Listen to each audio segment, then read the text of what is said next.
يا أيها الذين آمنوا اتقوا الله حق تقاته ولا تموتن إلا وأنتم مسلمون.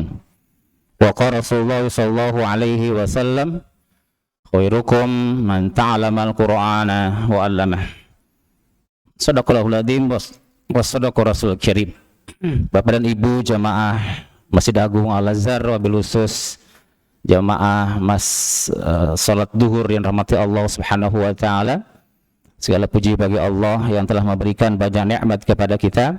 Hari ini Allah masih memberikan kesempatan kepada kita untuk melaksanakan salat duhur berjamaah di masjid yang penuh berkah ini. Kita berdoa kepada Allah, mudah-mudahan rangkaian ibadah kita diterima oleh Allah Subhanahu wa taala. Salawat serta salam selalu kita sampaikan kepada Nabi Muhammad sallallahu alaihi wasallam, pada seluruh keluarganya, para sahabat, tabi'in, tabi'in, dan insyaallah sampai kepada kita yang masih berpegang teguh terhadap sunnah Rasulullah sallallahu alaihi wasallam. Insyaallah hari ini kita akan bahas kembali yaitu kajian tafsir Al-Azhar surah Al-Haqqah, yaitu tentang hari kiamat, surah ke-69, jumlahnya 52 ayat, diturunkan di Makkah Al-Mukarramah.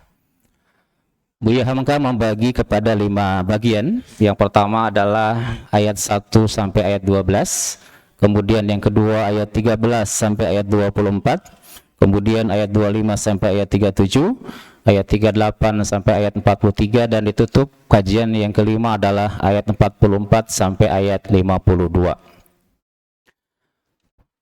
Pekan yang lalu sudah dibahas tentang bagaimana kejadian yang sangat dahsyat dialami oleh kaum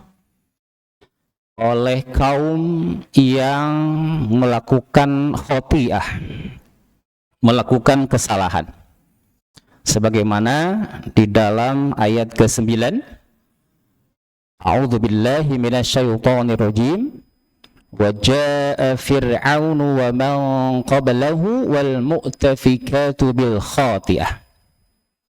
Allah menjelaskan kepada kita, dan Buya Hamka menyampaikan bahwa ini adalah generasi setelah kaum Tsamud, yaitu kaum Fir'aun dan kaumnya. Di dalam tafsir Ibnu Katsir ada satu qiraah yang membacanya bukan waman qablahu, tapi waman qablihi atau waman kiblihi. Jadi Fir'aun dan kaumnya, yaitu Kibti di Mesir. Kemudian yang kedua adalah wal mu'tafikat, ya. Waman qablahu, Buya Hamka mengatakan bahwa ini adalah kaum yang memusuhi Nabi Ibrahim alaihissalam, yaitu Raja Namrud. Kemudian wal mu'tafikat itu artinya adalah kaum yang dijungkir balikan atau Buya Hamka mengatakan yang ditinggalkan, yaitu kaum Nabi Lut di negeri Sodom, ya, dan negeri Gomorrah. Dua negeri ini yang melakukan kesalahan, yaitu homoseksual. Maka semuanya Allah Subhanahu wa taala mengatakan bil khati'ah. Jadi siksaan Allah itu karena khati'ah. Maka di ayat ke-10-nya khati'ah itu seperti apa? Allah berfirman fa'asau rasul rabbihim. Fa'asau rasul rabbihim. Karena mereka itu membangkang, menentang terhadap ajakan dari rasul-rasul mereka. Itu kesalahan yang pertama. Kemudian yang kedua adalah karena mereka tidak percaya terhadap hari kebangkitan. Pokok dalam kehidupan manusia untuk berbuat baik itu percaya terhadap hari pembalasan. Dua ini, terutama yang alasan yang kedua, nanti Allah akan jelaskan kembali di ayat ke-13-nya. Karena semua azab itu, Buya Hamka mengatakan dan merujuk kepada surah Al-Ankabut, surah ke-29 ayat 40, itu karena dosanya. Allah berfirman, فَقُلًّا أَخَذْنَا بِذَنْبِهِ. Maka masing-masing mereka itu disiksa karena dosanya. Ada yang ditimpakan angin kencang yang mengandung batu kerikil. Ada yang ditimpakan suara keras yang mengguntur. Ada yang dibenamkan ke dalam bumi, ada yang ditenggelamkan. itu bukan berarti Allah tidak adil. Buya mengatakan Allah Maha Adil.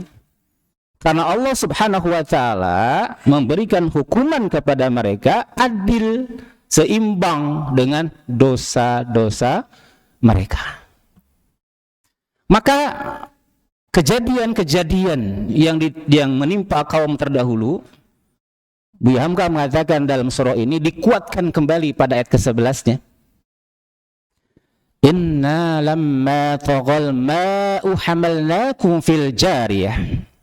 Sesungguhnya kami setelah air itu tagha melimpah ruah, hamalnakum, maka kami mengangkut kalian semua fil jariyah, di bahtera. Jadi kejadian ini terjadi pada kaum Nabi Nuh alaihissalam. Kenapa khotiahnya itu? Karena melawan Nabi Nuh. Khotiahnya itu karena membangkang Nabi Nuh. Maka Allah siksa mereka dengan air yang melimpah ruah mengakibatkan banjir. Allah selamatkan kaum Nabi Nuh yang beriman, dan Allah selamatkan juga sepasang hewan liar dan jinak di dalam jariyah, bahtera. Coba dilihat dalam kamus bahasa Indonesia kalimat bahtera, karena Buya Hamka mencantumkannya al-jariyah itu bukan perahu, bukan kapal, tapi bahtera. Karena bahtera itu adalah suatu kapal yang besar yang dibuat dari kayu. Dan Allah Subhanahu wa taala izinkan kepada Nuh untuk membuatnya. Ini nanti bisa dikontekskan dalam sains, atau dikontekskan ayat ini nanti dengan ilmu pengetahuan dan teknologi. Bagaimana Nabi Nuh alaihissalam diilhami oleh Allah kemudian bisa membuat kapal yang begitu besar. Tapi ayat ini konteksnya adalah Bapak dan Ibu, bahwa Allah Subhanahu wa taala menyampaikan berbagai macam kejadian itu sebagai peringatan, pelajaran. Maka di ayat ke-12-nya, linaj'alaha lakum tadhkirah atau tadhkiratan wa ta'iyaha udhunu wa'iyah. Semua kejadian itu, peristiwa-peristiwa itu, kalau Buya Hamka mengatakan bahwa ini ada peristiwa masa lalu menjadi tadhkirah, menjadi peringatan bagi kamu, dan diperhatikan oleh telinga-telinga yang sudi untuk mendengarnya. Tapi dalam kitab yang lain, dalam tafsir Ibnu Katsir, dan Buya juga mengambil tafsir Ibnu Katsir, bahwa ta'i linaj'alaha, haknya kembali kepada jariyah. Dhamir haknya itu kembali kepada kapal. Disitulah Allah Subhanahu wa taala menurut Buya Hamka ingin menyampaikan bahwa awal dari permulaan kehidupan manusia itu adalah di zaman Nabi Nuh alaihissalam. Kapal itulah yang salah satu dari menghasilkan lebih banyak manusia-manusia, kan di hari itu Allah hancurkan semua. Dengan kekuatan dan ilmu Allah Subhanahu wa taala menghancurkan semuanya, dan Allah akan bisa membangkitkan kembali, mengembangbiakan manusia menempati berbagai benua termasuk kita sekarang ini. Maka di ayat ke-13 betul-betul Allah Subhanahu wa taala ingin menjelaskan bahwa kiamat itu, hari pembalasan itu ada. Fa idza nufikha fis suri nafkhatu wahidah. Ketika tiupan sangkakala pertama, Buya Hamka mengatakan ditiup sekali tiup. Tapi beliau mengatakan dalam tafsir Ar-Razi, bahwa dimaksud dengan nafkhah adalah tiupan yang pertama sebagai tiupan yang mengagetkan manusia, menghancurkan semua yang ada di dunia ini dan mematikan semua. Beliau juga mengambil rujukan dari tafsir Ibnu Katsir bahwa tiupan pertama adalah tiupan yang mengagetkan dan sekaligus tiupan yang kedua mematikan, dan tiupan yang ketiga adalah untuk membangkitkan kembali. Sebagaimana dahsyatnya terjadi, lihat dalam surah Al-Hajj ayat 1 sampai ayat kedua, Allah berfirman, Ya Bismillahirrahmanirrahim. Ya ayyuhan nasu taqu rabbakum inna zalzalatas sa'ati syai'un azim. Wahai manusia, takutlah kepada Allah, karena sesungguhnya guncangan saat kiamat itu adalah sesuatu yang sangat besar. Hari itu engkau akan melihatnya, semua perempuan yang menyusui melupakan anak yang disusuinya. Pada hari itu, setiap perempuan yang hamil akan keguguran kandungannya. Dan kamu melihat manusia mabuk, sukara. Wa ma hum bisukara. Tapi tidak mereka dalam keadaan mabuk. Tapi azab Allah itu sangat keras. Tiupan yang pertama yang membuat kaget, dan ini adalah kepercayaan pokok bagi umat mukmin. Kalau umat mukmin dan percaya hal ini, maka mereka akan persiapkan dari sekarang untuk berbuat baik. Bagaimana bumi dihancurkan? Hamba mengatakan di zat bumi itu banyak alat, banyak zat-zat yang mudah meledak dan meletus. Maka wahumilatil ard wal jibalu fadukkata dakkatan wahidah. Hari itu gunung pun sekali bentur, dan lebih dahsyat kata beliau dari bom yang dilepaskan di Hiroshima dan Nagasaki pada penutupan perang kedua. Itu 100 seperseratus dari jumlah bom nuklir yang terjadi. Dahsyatnya hari itu kita tidak bisa bayangkan. Subhanallah. Dan kita kembali kepada Allah, karena disitulah fayauma idzi waqa'atil waqi'ah.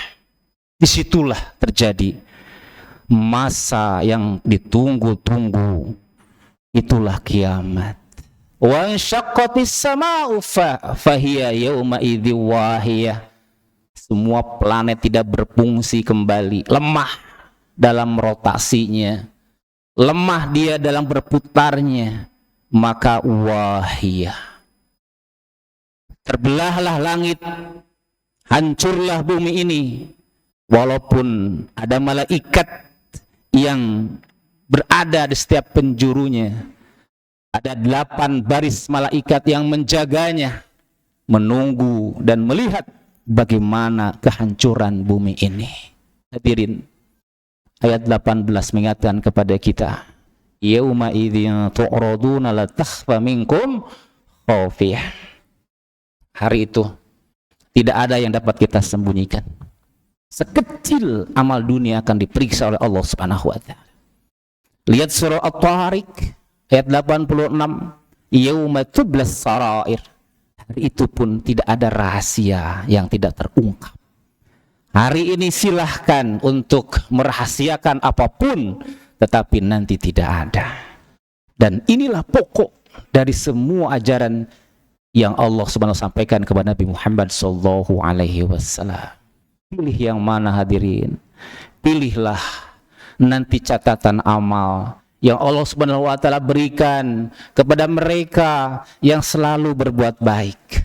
Buya Hamka mengatakan, kalaulah di hari itu semua catatan dilemparkan oleh Allah Subhanahu wa taala, dan orang yang baik mengatakan kepada temannya, fa amma man utiya kitabahu bi yaminih fayaqulu ha umqra'u kitabiyah. Hari itulah Allah Subhanahu wa ta'ala memberikan apresiasi kepada mereka yang selalu menunjukkan hal yang terbaik. Kalaulah khotiah tadi, mereka selalu melawan Rasulnya, tapi orang yang diberikan kitab di sebelah kanannya itulah mereka yang taat kepada Allah, taat kepada Rasul. Dan mudah-mudahan hari ini kita hadir di sini juga, kita selalu akan mendapatkan kitab yang di kanan, dan itulah bahagia buat kita semua. Apa yang dia lakukan nanti? Umqra'u kitabiyah. Nih kitabku. Karena aku yakin semua amal yang aku lakukan akan diterima oleh Allah Subhanahu wa ta'ala. Demikian yang dapat kita sampaikan. Insyaallah nanti di minggu yang akan datang akan dilanjutkan tentang bagaimana ciri-cirinya orang yang mendapatkan buku atau catatan di sebelah kanan, dan disitulah nanti kita akan berusaha untuk mendapatkannya.